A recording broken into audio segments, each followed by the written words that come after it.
Hey, welcome back to the Disney Plus Everyday Challenge, and today we have The Little Mermaid. Not the one you know from 1989, no, the brand new, just added to Disney Plus in the last few hours from 2023, the big release from Disney this summer. Among many, they released tons of stuff all year, but this is one of the most controversial, of course, because there is always a bit of a backlash for many reasons, but you know what? We always have to ask ourselves: do we need another live-action version of a beloved animated classic like The Little Mermaid? And the answer is, well, it depends. It honestly depends on a lot. But, you know, Disney's going to do what it's going to do. It owns the rights to these properties. They're not going to remake it as an animated film because that would be sacrilege, I'm pretty sure, even more so than making a live-action thing. And with live action, you get the opportunity to... while remaining faithful to the original source material, even though The Little Mermaid itself, the original 1989 film, is certainly not beholden to the original source material from Hans Christian Andersen. It's a bit of a darker story, a bit of a darker tale. Read it sometime. Go to your local library. Look at the internet. I'm sure it's on there somewhere. And I mean, this is the reason why Disney does these things. They don't have to pay the rights to all these old stories. They just take the concepts, like from Hans Christian Andersen or the Brothers Grimm, or just any of these kind of old fantasy fairy tales and things like that. Just everything, even Snow White and Peter Pan and all these things, and they just make it their own. Where to the point where we think that Disney created these things, and he didn't. No, Disney himself, Walt, and all the animators and things did not create the original story, but they do create their own version of the original story, and that's all right. That's great, and it's much more palatable to a wider and younger audience, which is the primary audience that you'd find watching Disney films, for the most part. But yeah, when this came out in 1989, the original, it started a renaissance. It started a renaissance of Disney animated films at a time previous to that. Disney animation wasn't going very far. There's all sorts of documentaries already on Disney Plus that will tell you about this era, not just with Little Mermaid, but the revival of just animation itself at Disney, and how Little Mermaid was a big part of that. And it's a pretty fantastic story. So yeah, look up through the documentaries section with Disney. So I can't remember what they are, but we've already looked at them, but there's a number of them.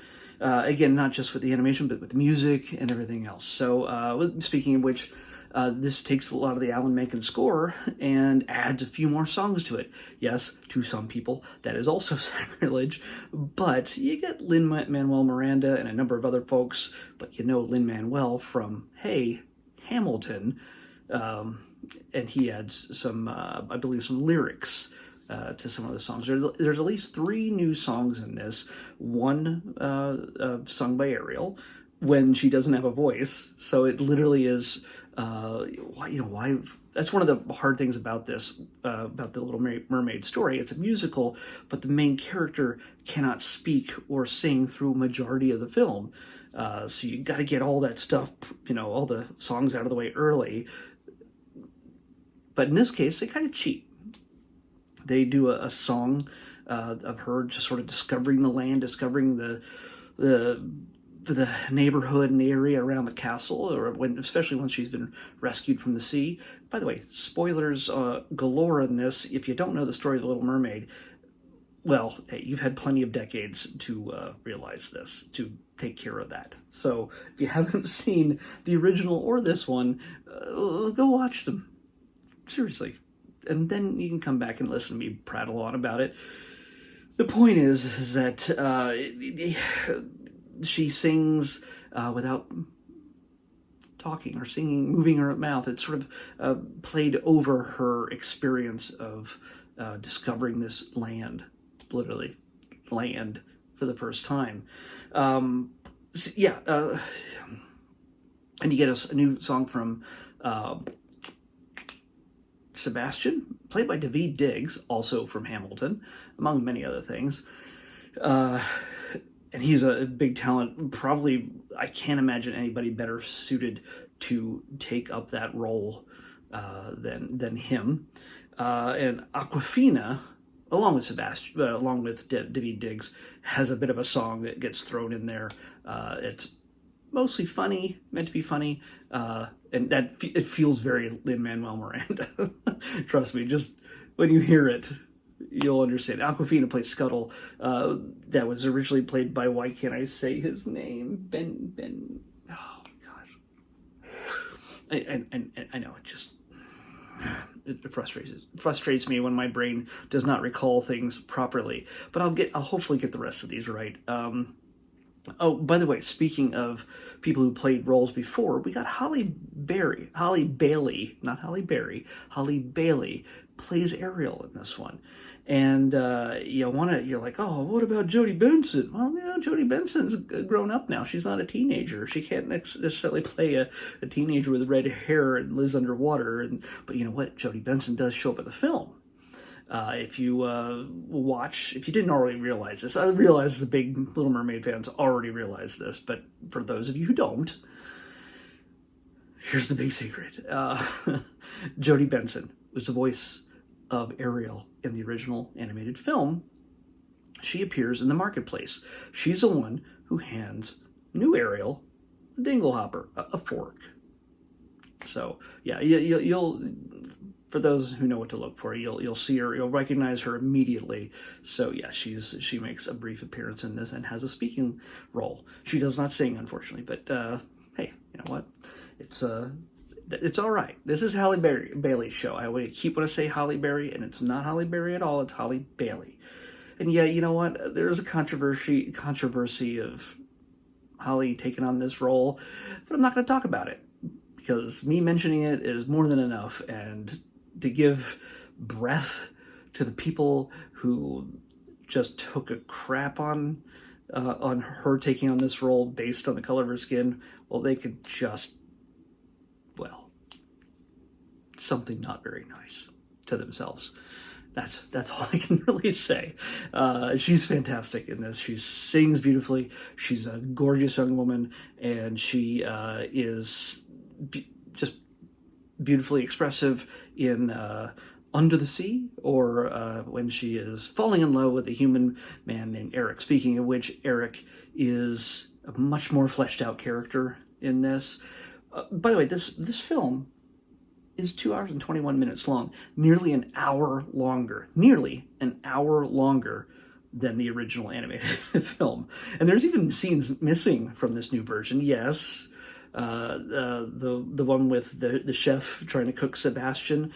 Although I wonder if it got filmed, because Sebastian does make a reference to being almost fricasseed when he tries to sneak into Ariel's room, when he tries to hunt her down after she's been taken in. But I think the film was already long enough and they had to cut something. Maybe that scene exists somewhere. Maybe it's on here. Maybe other extra. Let me check the extras. Extras? It's outtake passing the dingle. Well, there's passing the dingle hopper right there. That's the Jodie Benson scene. And the song breakdowns and things like that. So yeah, it's maybe there's a scene, maybe there's not, but I have a feeling for pacing purposes, they had to stay focused on Ariel and her story, of course. Ursula, Melissa McCarthy. Now, she is a comedian, but she can sing, and she's a performer, and I get the feeling that a lot of her delivery and the attitude that she put into Ursula, while very close to the original Pat Carroll performance, is also very much her own. She has she imbues a whole lot of herself into this, and that's great. She's got a kind of a nice improv feel to her delivery, and especially when she's almost talking to herself. It's pretty great. And again, Javier Bardem, I got to go through a few of these names. Javier Bardem plays King Triton. And he's great too. He plays that kind of, you know, tries to be the tough dad, but he's also like, am I too harsh? You know, he's playing the dad. So I want to make sure that we get in Jonah Hauer-King is Eric, and he gets a song to himself. Yeah, so there's 4 new songs. Yeah, Eric gets a new song, and that also feels very Lin-Manuel. Maybe they're all Lin-Manuel lyrics. I don't know if he does all the arrangements for all the songs, because there's a number of people involved in the music at different levels. But you can't deny Lin-Manuel's involvement in this. So yeah, it's a fantastic cast of flounders in this, looking very much like a real fish. That disturbed a lot of people. It talked, sounded like a little boy, but it looked like a fish with lips. So yeah. It was a little unsettling for some, but you know what? It's all right. It's all right. This is much bigger. It's much more dramatic. And you know what? I realized the reason why they're making a lot of these films live action when they used to be animated is because, well, they did so well when they're animated. But one of the things that we could do in 1989 or 91, Beauty and the Beast and Pocahontas, or you know, Hercules, or any of these other films that were just gorgeous at the time. We could do an animation back in the 90s, late 80s, 90s, and onward that we couldn't do in live action. And now the things we can do with live action, yes, a lot of it's digital, but it's still live action. Even if Lion King, you know, is from 94, is beautiful in its animated styling, but then you get the live action version, and it's pretty much also animated digitally, but less live action. There's no humans really in it at all, beyond the voices. The great thing about what we can do now with the technology we have is to create these films in a manner, in a scale, in a depth that we couldn't. Trust me, the animating Little Mermaid in 1989 was an undertaking in itself. Whereas maybe today we could probably create the same exact film, but with a whole lot more shortcuts, and it might look better too. I know this, again, sacrilege, blasphemy for saying that. Little Mermaid is probably one of my favorite, if not my favorite, film from the Renaissance era, just because it just showed what animation could do for the big screen, and the marriage of music to it, the perfect score. And if there's any star in this, there was any rule that had to be kept to when moving from animation to remaking it in live action, it's retaining the music. Yeah, we got 3 or 4 new songs. Those are great.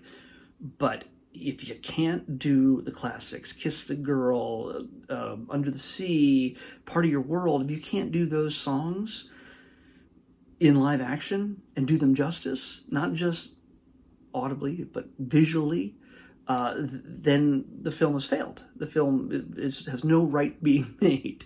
And I can tell that they put a humongous amount of focus on those numbers, especially Ursula's song.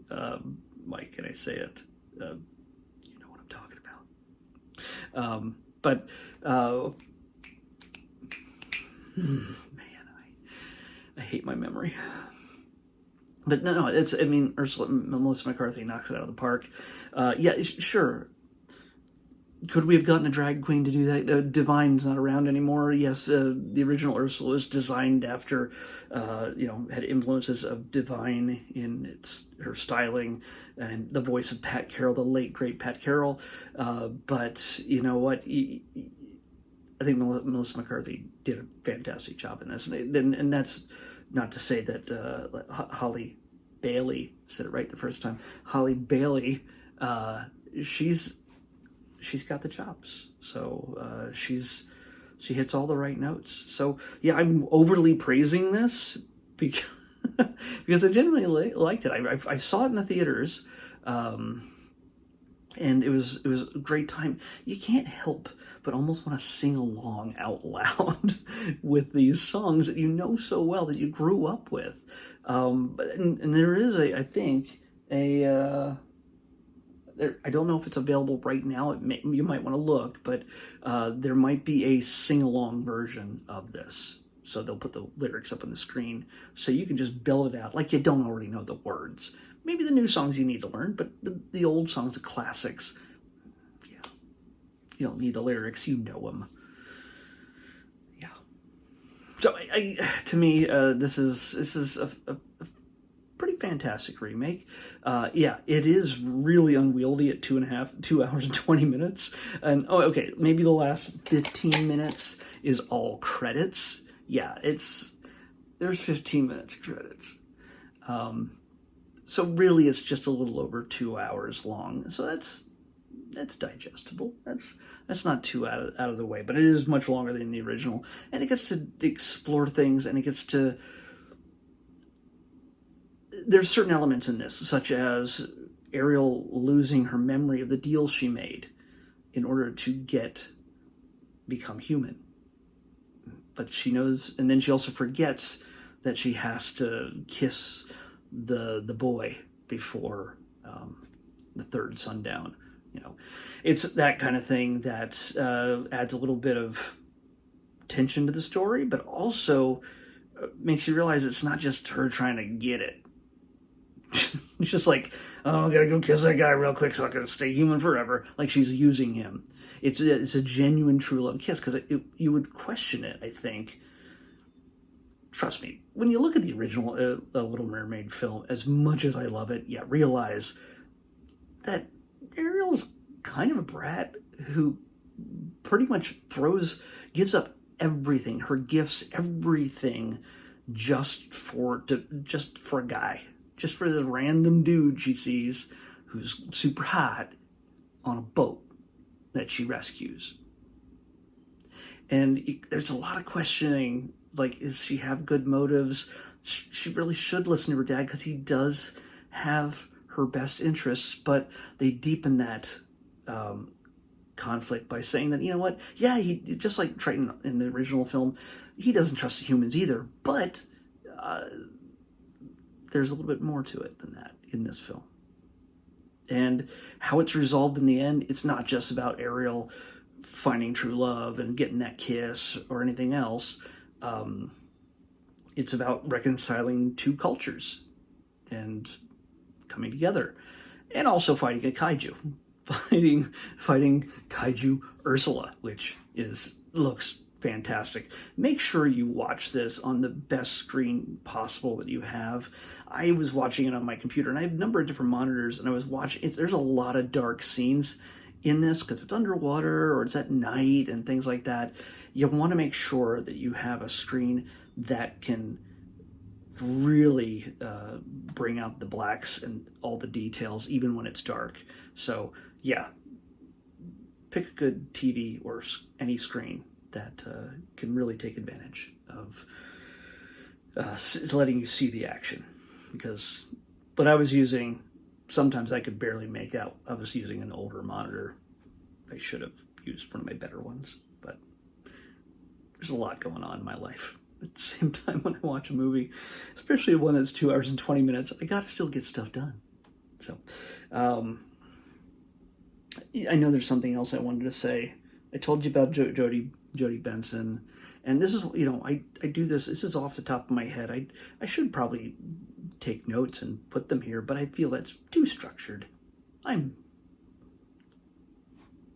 this is literally off the cuff, so it's off just out of my head. That's why I can't remember Buddy Hackett's name. Buddy Hackett was Scuttle. And how are you really going to replace Buddy Hackett by just another guy doing this similar voice? No, you're going to do Awkwafina. You're going to do Awkwafina. You're going to go a different direction because she is also goofy chaos in her own right, just like Buddy Hackett. So, I know I'm going to think of something else because there's a lot to say about this film, but it's almost 20 minutes here. Let's pick tomorrow's episode. 445. 445. Come on. Went too far. Oh. It's 445, right? 445. All right, we got a series, which is a spin-off of an iconic Disney Renaissance animated film featuring some supporting characters you all know and love. We're going to be watching at least one episode of Timon and Pumbaa. Timon and Pumbaa from The Lion King. Yeah, that's what we're going to watch next on the Disney Plus Everyday Challenge. I'll see you back here tomorrow with that.